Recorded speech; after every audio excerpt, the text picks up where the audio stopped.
Sahabat dimanapun berada, saya ingin sharing mengenai video ketika kami dan rombongan berwisata ke Puro Mangkunegaran, Solo atau Surakarta. Kami menyempatkan diri untuk berkunjung ke Museum Puro Mangkunegaran, dan di sini kita lihat juga sangat ramai sekali pengunjungnya karena memang hari ini adalah hari Minggu. Museum buka hari Senin sampai dengan hari Minggu jam 8 sampai jam 14.30. Tetapi untuk khusus hari Selasa itu jam 8 sampai dengan 14 saja. Tiket masuk untuk wisatawan lokal adalah Rp30.000 dan turis dari mancanegara adalah Rp50.000. Dan saya melihat sebuah foto di dinding ini tentu adalah foto dari para Raja Mangkunegaran. Kita bisa melihat di sini untuk pintu masuknya daripada Museum Mangkunegaran.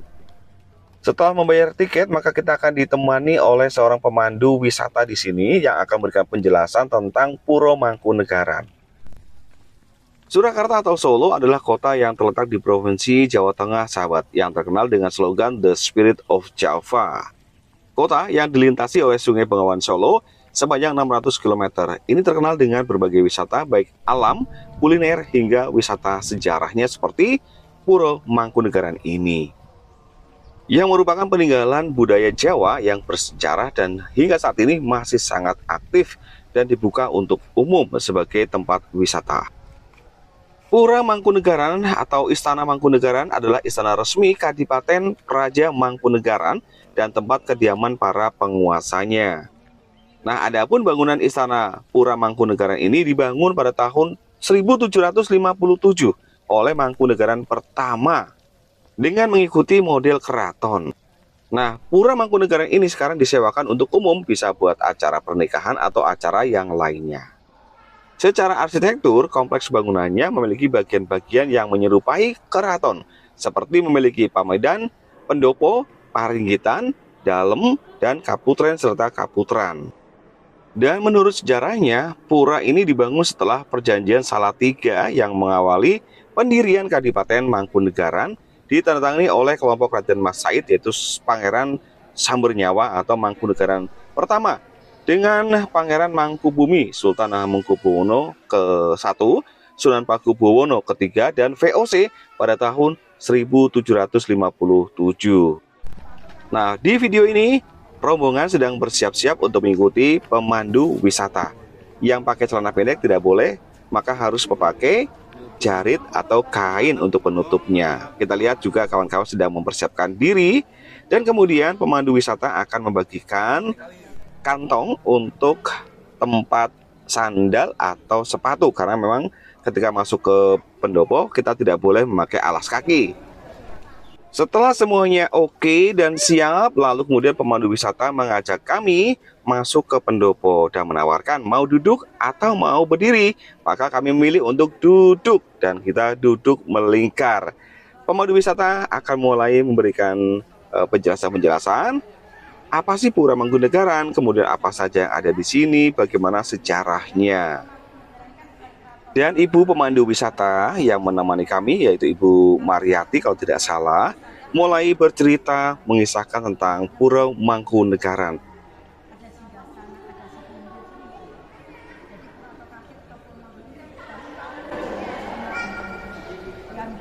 Raden Mas Said yang bergelar Pangeran Sambernyawa yang menjadi Mangkunegara I.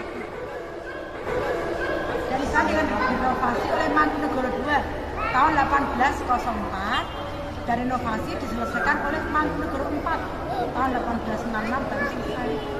Nah, ini bangunannya kan pendoponya, pendopo agung paling besar di Indonesia, pendopo ini masih digunakan untuk menari, juga untuk resepsi keluarga raja di sini. Jadi pendopo ini ada 3 set gamelan, dan untuk punya gamelan umurnya sekitar 260 tahun. Namanya Kiai Pambes Lopin Kiai Basu. Itu sampai Sabtu pagi dimainkan jam 10 sampai jam 12 siang. Dan sekarang gamelan paling baru. Jadi gamelan diletakkan di tahun 1987. Cuma tahun pembuatan secara pasti 20 tahun. Itu namanya Kiai Porsari, dan kalau hari Rabu pagi khusus digunakan untuk menari. Jadi untuk sana gamelan paling tua di Jawa. Umurnya lebih dari 300 tahun. Namanya Kiai Kanit Messi. Jadi kalau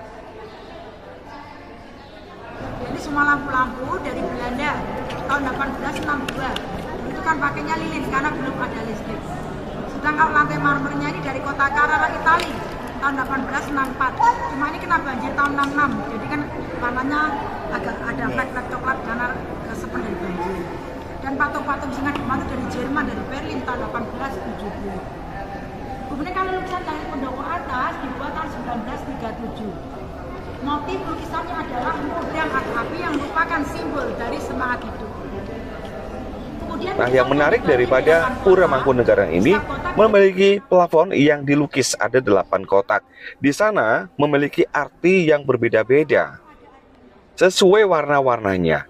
Kuning berarti mencegah rasa kantuk, biru mencegah musibah, hitam mencegah rasa lapar, hijau mencegah frustasi, putih mencegah pikiran seks birahi, oranye mencegah perasaan takut, merah mencegah kejahatan, dan ungu mencegah pikiran jahat. Coba lagi seperti itu. Dan ini bangun kan joglo, kan karena simbol keterbukaan hati. Dan joglonya merupakan 4 sokok guru atau pilar utama yang menyangga lukisan ini. Jadi 4 sokok guru atau pilar utama itu dulu dari satu pohon jati yang dibelah menjadi 4 pilar. Tingginya kalau sampai lukisan itu 10,5 meter, kalau sampai atas 13,5 meter.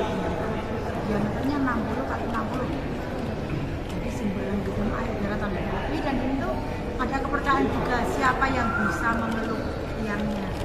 Dia berdoa dulu sebelum meluk. Kalau tangannya bisa ketemu, itu berdoa apa yang diinginkan. Dan sekarang yang bertata rajanya adalah Mangkunegara yang ke-1. Nama aslinya Gusti Bre Cakrautama Winasudira yang masih usia 26 tahun saja dan masih single juga. Dia juga komisaris PT Kereta Api Indonesia. Jadi setiap seminggu sekali ke Jakarta untuk kantor. Dan dia sekarang tinggalnya masuk dalam sepeda itu masuk ke dalam. Tempatnya namanya Balai Peni atau Keputran. Tapi kalau untuk putri-putri sebelah sana, tempatnya namanya Balai Warni atau Keputran. Nanti kita bisa masuk ke dalam. Kalau Keputran kita ada bebas. Nah, seperti yang disampaikan oleh Ibu Pemandu Wisata tadi, bahwa siapa yang bisa merangkul salah satu pilar sokok guru, kemudian tangannya itu saling menyentuh atau jari-jarinya saling menyentuh, maka doa-doanya akan terkabul.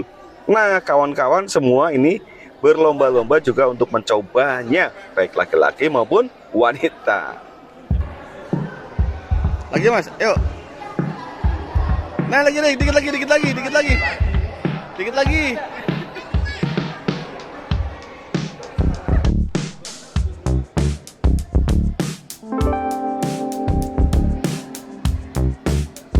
Nah, kemudian di akhir kegiatan di mana sang pemandu wisata ini menjelaskan di tengah-tengah pendopo, maka ada foto bersama yang cukup unik, di mana kemudian HP atau handphone itu diletakkan di lantai, kemudian beberapa orang ini mengelilingi HP tersebut bersama-sama foto dari bawah ke atas. Nah, nanti kita lihat hasilnya seperti apa. Hasil fotonya.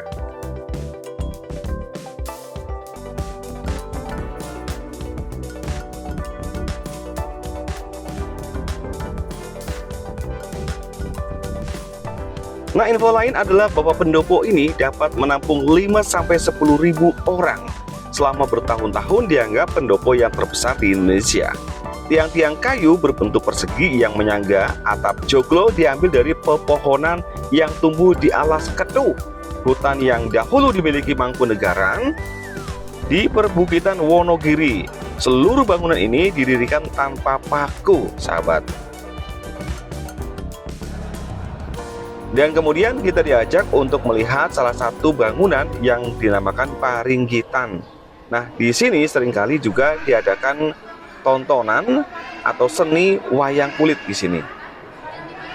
Ada beberapa foto di sana dari Mangkunegaran 1, kemudian juga Mangkunegaran ke-10 yang masih bertata saat ini. Namun untuk ruangan di Paringgitan ini tidak boleh dilihat atau difoto. Maksud saya, kita tidak bisa masuk ke dalam dan tidak bisa mengambil foto atau video. Di dalam di sana ada tempat-tempat yang cukup sakral dan digunakan misalnya untuk pengangkatan raja dan juga ada sesaji di sana.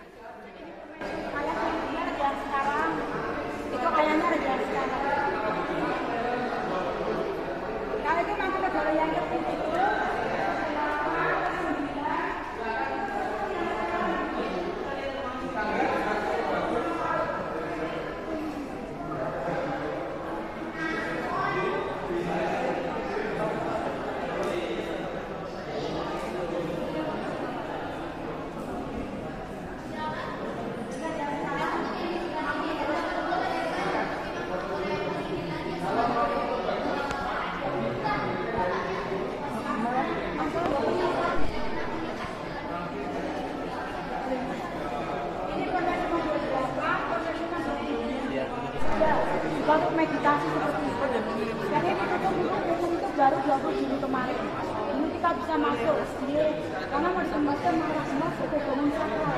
Dimana tidak semua orang bersama, jadi nggak